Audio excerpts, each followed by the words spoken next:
Olá, é muito bom poder receber você mais uma vez aqui no Bíblia Fácil. O jeito simples, tranquilo e preciso de se estudar um pouquinho mais a Palavra de Deus. Você é sempre nosso convidado, não importa se você está em um dos nossos auditórios, numa igreja ou mesmo em casa, é sempre muito bom estudarmos juntos a Palavra de Deus. Eu espero que esse programa encontre você bem, tranquilo, feliz, preparado para estudar a Bíblia. Então, você já sabe, pegue sempre a sua Bíblia, deixe-a aberta e nós vamos analisar vários textos hoje falando de um assunto muito importante. Vocês sabem que quando eu era pequeno, uma coisa que eu tinha muito medo era do conceito ou do posicionamento da minha mãe. A minha mãe, talvez você não conheça, a Dona Elma, mas a Dona Elma sempre foi muito firme, muito dura. E foi necessário assim para que a gente pudesse ser educado de maneira correta, nos caminhos de Deus. E o juízo da minha mãe era muito importante para a gente, para os 3 filhos. E sabe, quando a gente vai crescendo, a gente vai percebendo que a gente quer ter bom conceito, não só com os pais, mas também com amigos, com professores, às vezes com o nosso chefe. A gente quer que eles tenham uma boa impressão a nosso respeito. O juízo, o conceito que eles têm a respeito de nós é sempre significativo e importante. Agora, qual é o conceito que Deus tem a seu respeito? Sabe, para a gente poder entender das coisas que nós não conseguimos enxergar e ver agora, é importante a gente partir daquilo que nós conhecemos. Por exemplo, quando existe um litígio, uma disputa entre 2 pessoas, seja por qual razão for, nós, na sociedade moderna, vamos até uma corte, até um juiz, e ele então, com a sua malheta, acaba tendo como um instrumento de juízo esse pequeno martelo para colocar ordem no ambiente, ou mesmo para definir a sua sentença, ou para começar a sentença, ou mesmo para terminar toda uma sessão. Quando ocorre isso, alguns ficam com medo, outros não. Uns saem de lá tristes, outros felizes. Será que essa é a mesma relação? Vai acontecer quando Jesus Cristo voltar? Será que Deus é juiz? Será que ele tem um julgamento? Existe juízo de Deus? Quando isso ocorrerá? Qual é o papel de Deus, de Jesus, do Espírito Santo em toda essa questão do juízo? É isso que vamos tratar no programa Bíblia Fácil de hoje. E para isso eu gostaria de lembrar a vocês que temos sempre um grupo de amigos tão especiais, sempre sorridentes, felizes, que gostam de estudar a Bíblia e gostam de nos ajudar a compreender melhor a Palavra de Deus. Sejam todos bem-vindos aqui ao programa Bíblia Fácil. Você também que está nos assistindo, seja bem-vindo a esse programa mais uma vez. E quem vai orar com a gente, para a gente começar o programa e entender um pouquinho melhor esse assunto tão complexo, mas tão importante na Bíblia, é o André. André, por favor, conduza-nos em oração. Querido Deus, muito obrigado por mais uma oportunidade que o Senhor nos concede de estarmos estudando um pouco mais sobre a Tua Palavra. Que nesse estudo possamos aprender mais sobre Ti e entender mais sobre o Seu plano para nós aqui nessa terra. Amém. Nos abençoe agora, este que peço e agradeço em Teu santo nome. Amém.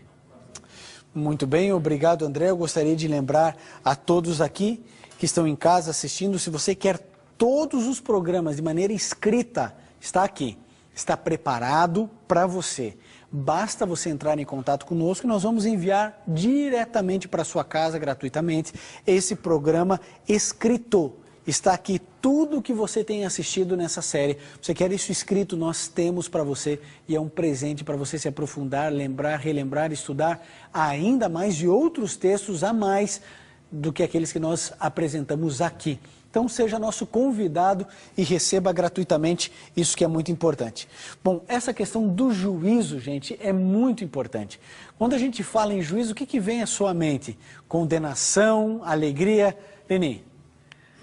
Eu creio que quase 100% das pessoas, quando falam que tem que se apresentar perante o juiz, acho que treme um pouquinho. Inclusive roupa, inclusive de que forma vai se apresentar para ele. Por que acontece isso? Olha, realmente, quando a gente vai à frente de um juiz é porque algum problema está acontecendo. Se está tudo bem, a gente não precisa ir para o juiz. Agora, quando a gente fala a respeito do juízo ou do juiz do universo que é Deus, a gente não precisa ter medo. Porque o juízo, para quem está certo, não precisa ter medo, né? Por exemplo, quando existe um litígio trabalhista, quem está errado vai ficar com medo.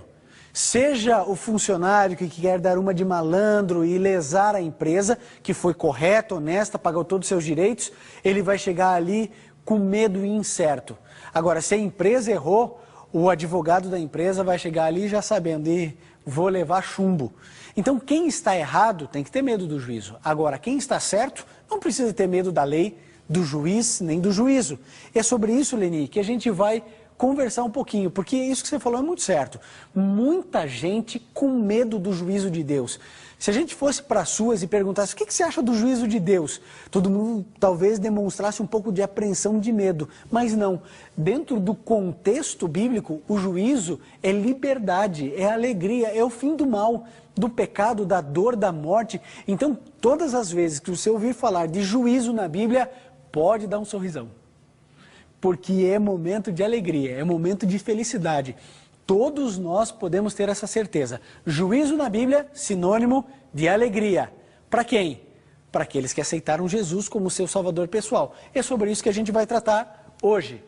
Muito bem, a primeira pergunta, inaugurando o programa de hoje: para onde Jesus foi, ou para onde foi Jesus após a sua ascensão? Então, Jesus Cristo morreu, ressuscitou, ascendeu ao céu. Tá bom. Para onde ele foi? Vamos lá. Hebreus 9, 24. Novo Testamento. Sabrina, por favor, leia para a gente. Porque Cristo não entrou em santuário feito por mãos, figura do verdadeiro, porém no mesmo céu, para comparecer agora por nós diante de Deus. Ok. Pastor, então, só uma pergunta. Juízo da ideia de corte e santuário, qual é a relação entre Cristo entrar num santuário e um juiz? Isso. Sabrina, alguns programas, aqueles que estão acompanhando o Bíblia Fácil, sabe que nós apresentamos aqui toda a questão do santuário, como era o santuário no Antigo Testamento, a função de cada elemento do santuário e o que cada um representava. A Bíblia diz que, lá em Êxodo, que Moisés deveria fazer no santuário exatamente como o santuário que ele viu no céu, certo? Isso é claro para todos?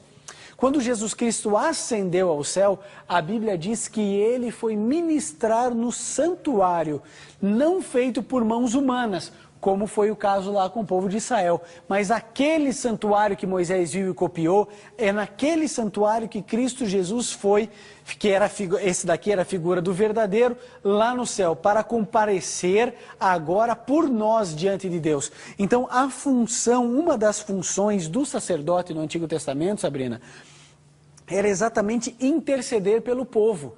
Então, quando o sacerdote, ele entrava no santuário, ele estava representando Cristo no processo de intercessão por um povo pecador. Quando Jesus Cristo morre, ressuscita e ascende ao céu, ele começa a ministrar no santuário celestial, que é um processo de cuidado de cada um de nós. Houve um momento, e a gente vai estudar isso mais para frente, quando Jesus passa do compartimento santo do santuário e vai para o Santíssimo. Isso, de acordo com Daniel 8,14, e a profecia das 2.300 tardes e manhãs, aconteceu no dia 22 de outubro de 1844. Hoje o nosso assunto não é exatamente sobre a função de Jesus no Santo dos Santos, agora nesse momento da lição. Mas o que é importante hoje a gente ver aqui é o seguinte: Jesus Cristo, ele intercede. Intercede com quem? Com Deus. Diante do quê? Do conceito de tudo o que está acontecendo. Lembram-se daquele conceito de salvação? Nós somos salvos pela graça, mediante a fé e julgados segundo o quê? Segundo as nossas obras. Agora, quem vai avaliar isso? Essa é a boa notícia do programa de hoje, Sabrina. A gente vai perceber que quem julga é também quem defende. Imagine se você tivesse a possibilidade de entrar diante de um tribunal onde o seu advogado também é o próprio juiz. Causa ganha, não tem como perder. É isso que a gente vai entender um pouquinho melhor. Vamos um pouquinho mais para frente que a gente vai ficar ainda mais por dentro desse assunto e dessa pergunta que a Sabrina colocou. Então, a primeira pergunta: Jesus Cristo, ele, quando ascendeu ao céu, ele foi para onde? Para o santuário, ok? Então vamos para a próxima pergunta, agora em João 5:22. Qual é o papel de Jesus no julgamento? Então ele foi no santuário. E qual é o papel de Cristo ali? Vamos lá, por favor, Márcio, leia para a gente. E o Pai a ninguém julga, Mas ao Filho confiou todo o julgamento. Ok? Então, querido, é Deus quem julga? É Deus quem julga? Não. Então, mas deu ao Filho todo o juízo, ou todo o julgamento é dado para Jesus. Agora, quer ver o que é mais bonito nisso tudo? Próximo texto, veja ali. Quem vai ler, pode ler. Filhinhos meus, estas coisas vos escrevo, para que não pequeis.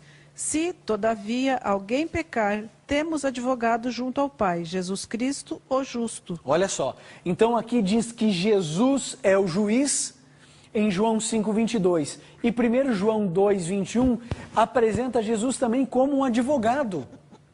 Então, veja, eu e você estávamos condenados à perdição. Somos pecadores e o salário do pecado é a morte. Ou seja, não tem saída. Somos pecadores, vamos morrer eternamente. Acabou. Essa era a realidade. Acontece que aparece Jesus Cristo, vem, vive e morre por nós, assume o nosso pecado, morre em nosso lugar e a perfeição dele ele nos dá. Então, ele se transforma no juiz e também no advogado. Então, a gente não precisa ter medo de condenação, a não ser que eu não tenha Cristo. A não ser que eu escolha colocar Jesus à parte, porque veja, ele é o nosso juiz e ele é o nosso advogado. Agora, se eu quiser não aceitá-lo, aí é uma decisão pessoal minha. Veja, não é castigo de Deus, é uma responsabilidade que eu assumo na minha vida. Por isso, quando nós estivermos no céu e descobrirmos que nem todos estarão lá, a gente vai ter uma certeza de que quem não está lá é porque não quis estar. Não é um castigo imposto por um juiz severo. É uma decisão pessoal e o respeito de um Deus que acredita na liberdade dos seus seres criados. Então, quando Deus criou você e a mim, Ele nos deu liberdade para escolhermos ou a decisão de Adão, que é o pecado, a morte e a dor, ou a decisão de Cristo. Perceba, eu não tenho responsabilidade na culpa de Adão, eu também não tenho responsabilidade na vitória de Jesus. Então, eu estou no meio dessa situação e agora eu decido, eu quero caminhar para o pecado ou eu quero caminhar para uma vida santa com Cristo. É uma decisão, é uma escolha. Agora, se eu escolher vir para cá, para o pecado, eu não posso dizer que Deus está me castigando ou que Deus está me privando do céu. Deus está apenas permitindo que eu exerça o meu livre-arbítrio e escolha o meu destino. É a liberdade que Deus dá a você e a mim. Agora, se eu estou com Cristo, eu tenho um advogado e tenho um juiz. E por isso eu tenho certeza e a convicção do cuidado de Deus. Vamos então para a próxima pergunta. Agora em Apocalipse 20:12, a pergunta é: de que modo seremos julgados? Se Jesus é o juiz, Jesus é o advogado, de que modo nós seremos julgados? Quem vai ler? Ok, Carlos. Vi também os mortos, os grandes e os pequenos, postos de pé diante do trono. Então se abriram livros, ainda outro livro, o livro da vida foi aberto. E os mortos foram julgados segundo as suas obras, conforme o que se achava escrito nos livros. Ok, então perceba aqui, meu amigo, Pastor, Oi, por favor. uma pergunta aqui, que livros são estes e o que contém neles? Ok, a Bíblia fala de 3 livros. Nós vemos aqui que é colocado no plural, né? 3 livros. Então, o primeiro livro é o livro da vida. Esse livro da vida, existem vários exemplos na Bíblia. Por exemplo, Davi declara que o seu nome estava escrito no livro da vida. Moisés, quando Deus pensou em exterminar todo o povo, Moisés disse assim: se o Senhor exterminá-los, então risca o meu nome do livro da vida. Esse livro da vida é o livro onde estão arrolados todos os nomes, Lúcia, daqueles que aceitaram Jesus como seu salvador pessoal. Então o indivíduo aceitou Jesus, o seu nome é arrolado no livro da vida. Não significa que, se uma vez salvo, salvo para sempre. O seu nome está ali para ser avaliado e julgado. Se o indivíduo nunca aceitou a Jesus, nem julgado vai ser, já está condenado. Por quê? Porque cada um de nós seremos julgados segundo as nossas obras registradas nos livros. Que livros são esses? Primeiro livro, o livro da vida. Segundo livro, o livro memorial. Esse livro é anotado por um anjo relator cada boa obra que eu e você fazemos. Todas as coisas boas são registradas ali, fielmente, cada uma delas. Os bons pensamentos, as boas intenções, os nossos atos corretos, aquilo que nós nos esforçamos para fazer o que é certo, o que é verdadeiro, está discriminado, palavra por palavra, ponto por ponto. Outro aspecto, o terceiro livro, são o livro que registra os nossos pecados, todos os nossos erros, toda a nossa má intenção, mesmo que nunca ninguém tenha visto, mesmo que nunca ninguém tenha descoberto algo errado que fizemos, isso está registrado no livro de pecados. São esses 3 livros. E o que a Bíblia diz? Que ele viu os grandes e os pequenos, todos. Quando a Bíblia diz isso, ela não está sendo literal, né? O Apocalipse é um livro simbólico. Ela não está dizendo os altos e os baixos, ela está querendo dizer todos. Todos estarão lá. Estarão lá e o que acontecerá? Os livros se abrirão. Tem seu nome no livro da vida. Como que estão aqui o livro memorial, o livro de pecados desse indivíduo? Como que isso trata? Aí olha só, o livro da vida foi aberto, os mortos foram julgados segundo o quê? Segundo as suas obras. Então entra o balanço daquilo que é certo e daquilo que é errado, ou seja, o resultado das minhas escolhas. Carlos. Questão do julgamento, eu vou ser julgado na frente de todos ou você em particular com o grande juiz? Veja, esse julgamento está acontecendo no céu desde 22 de outubro de 1844, que é o juízo investigativo, certo? Depois vem o juízo executivo, quando Jesus Cristo volta aqui nessa terra. E como a gente já estudou aqui, depois do milênio vem o juízo comprobatório, onde todos entenderemos por que é que Deus tomou cada uma dessas decisões, certo? Então, eu não serei exposto diante de todo o universo. Isso está acontecendo nesse exato momento. Agora, a Bíblia diz que começa com os mortos. Será que já está com o pessoal que está vivo? Eu acredito que não, não sei. A Bíblia não revela isso, quando é o momento de cada coisa. Mas o fato é que o juízo investigativo começou desde 22 de outubro de 1844, nome por nome é analisado pelo céu. Ok? Márcio. Pastor, uma dúvida. Aqui, o senhor mesmo falou que no livro da vida estão os nomes daqueles que aceitam a Jesus. Moisés, inclusive, pediu, arrisca meu nome, né, se for para destruir esse povo. Por exemplo, nós aqui aceitamos a Jesus. O senhor aceitou, eu aceitei, o grupo aceitou a Jesus. Só que a gente fez oração, sempre temos orado aqui. Só a gente sai ali e tem um mau pensamento. Um exemplo, a gente faz alguma coisa de errado. Se naquele momento, sei lá, por alguma ocasião eu morro de um acidente, alguma coisa, e eu não pedir perdão desse pecado, eu estou no grupo dos salvos ou no grupo dos perdidos? Boa pergunta, Márcio. Veja, Deus, Jesus, é o justo juiz, certo? Se o indivíduo vai estar salvo ou perdido, eu não sei qual é a forma de avaliação de justiça e de equidade de Deus. Uma coisa eu sei, Deus é justo. Eu, na minha percepção pessoal, não acredito que por causa de um único ato, toda uma vida seja comprometida. Agora, como se dá isso na sua minúcia e na sua essência, é uma justiça que excede, Márcio, todo entendimento. Então, a capacidade de Deus avaliar é muito diferente da nossa. A gente consegue ter algumas poucas informações, então a gente só viu ali aquele momento, aquele ponto. E todo o resto, né? Deus entende. Será que Deus vai julgar uma pessoa que tem alguma deficiência mental da mesma maneira que julga uma pessoa que tem as suas faculdades normais, mentais? Eu acredito que não. Vocês sabem que um princípio de justiça é tratar os desiguais de maneira desigual. Se eu trato todo mundo igual, eu não estou sendo justo, porque as pessoas não são iguais. Então eu preciso tratar cada indivíduo de uma maneira diferente. Isso é igualdade. Eu tenho 2 filhos, vocês sabem disso. O Gabriel tem 4 anos, a Sofia tem 1 ano e pouco. Eu não posso tratar o Gabriel da mesma maneira que eu trato a Sofia, senão eu ia infantilizar demais o Gabriel ou adultalizar demais a Sofia. Eu preciso entender que cada um tem a sua faixa etária, a sua capacidade de compreensão, de maturidade, e eu preciso tratá-los de maneira desigual. Isso é ser justo. Agora, eu não posso pedir para a Sofia, que tem 1 ano, cuidar do Gabriel, que tem 4. Mas eu devo pedir para o Gabriel ajudar a cuidar da menorzinha, que ainda não tem as suas faculdades motoras, motora fina, desenvolvida. Então, quando Deus julgar-nos, Ele julgará cada um de nós de maneira individual. E Ele entende todas as coisas. Veja, se existir 1 centímetro de chance de salvar um ser humano, a impressão que eu tenho é que Jesus salvará.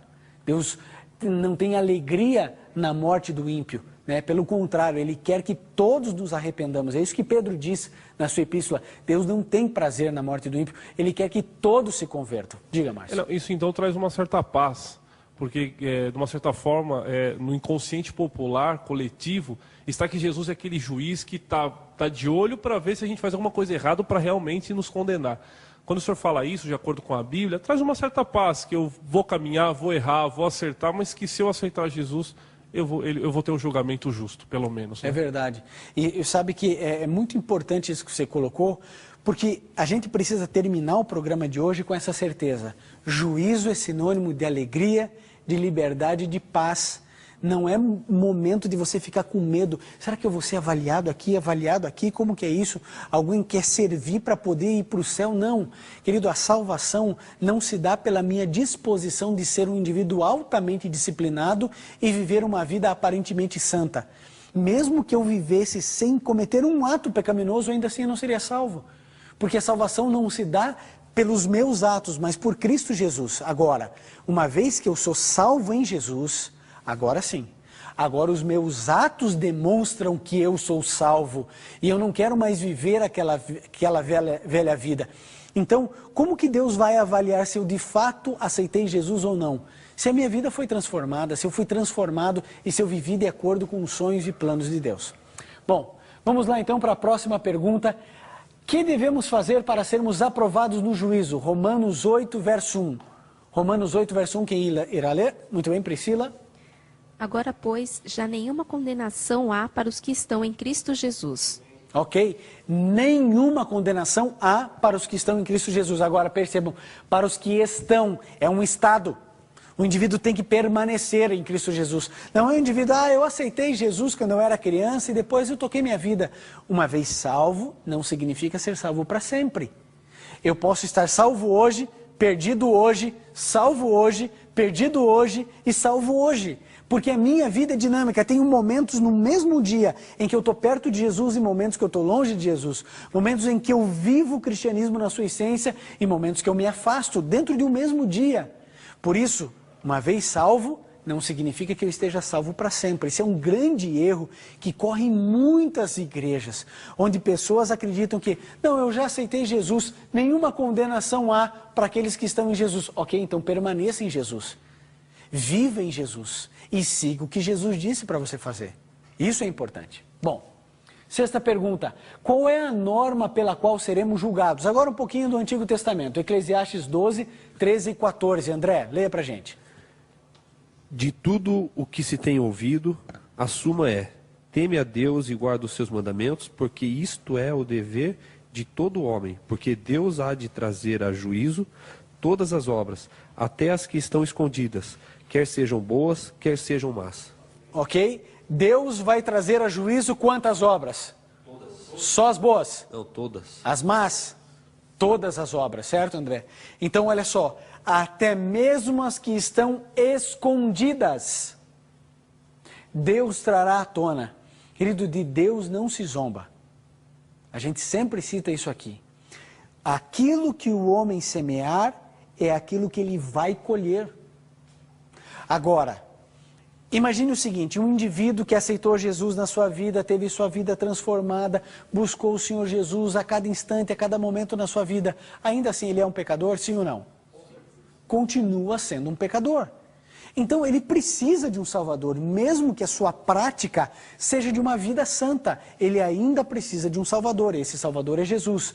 Ele vai trazer à tona todas as obras, escondidas ou não, quer sejam boas, quer sejam más. Quem vive em Cristo Jesus, vive feliz, vive sem medo, e ele tem a certeza de que as obras boas serão reflexo da salvação que tem em Jesus. Leni. A nossa ideia de julgamento, de aprovação, é muito transmitida pelos pais. A forma como os pais julgam, a forma como os pais orientam os filhos. E muitos pais, por ignorância, por falta de conhecimento, não transmitem isso para os filhos. Os filhos, mais tarde, lá na idade avançada, vão descobrir coisas que eles deveriam ter já escolhido o caminho certo muito tempo atrás. Deus vai dar uma oportunidade para todas essas pessoas que não fizeram escolhas corretas no seu tempo certo? Muito boa sua pergunta, Leni. Eu vou pedir licença até para responder essa pergunta já conversando com as pessoas em casa. Olha, o que a Leni colocou é muito importante. Veja, Deus irá julgar-nos de acordo com a luz que nós temos. Algumas pessoas têm um conhecimento maior, nasceram em um lar cristão, outras não. Agora, lembre-se de uma coisa importante. Nem sempre na Bíblia, ignorância é sinônimo de sinceridade. Às vezes, a ignorância é uma escolha. Quando você tem a oportunidade de estudar a Bíblia, você que tem a TV Novo Tempo, por exemplo, em canal aberto na sua cidade, você que tem o Sky, canal 141, e você escolhe não ouvir a palavra de Deus, você escolhe ficar na ignorância. Essa não é uma ignorância inocente, é uma escolha que a gente faz. Quando eu decido não ler a Bíblia e acabo não sabendo de nada, é uma escolha permanecer na ignorância. O fato é que Deus dá oportunidade a todas as pessoas, de todas as religiões, de entenderem a sua palavra.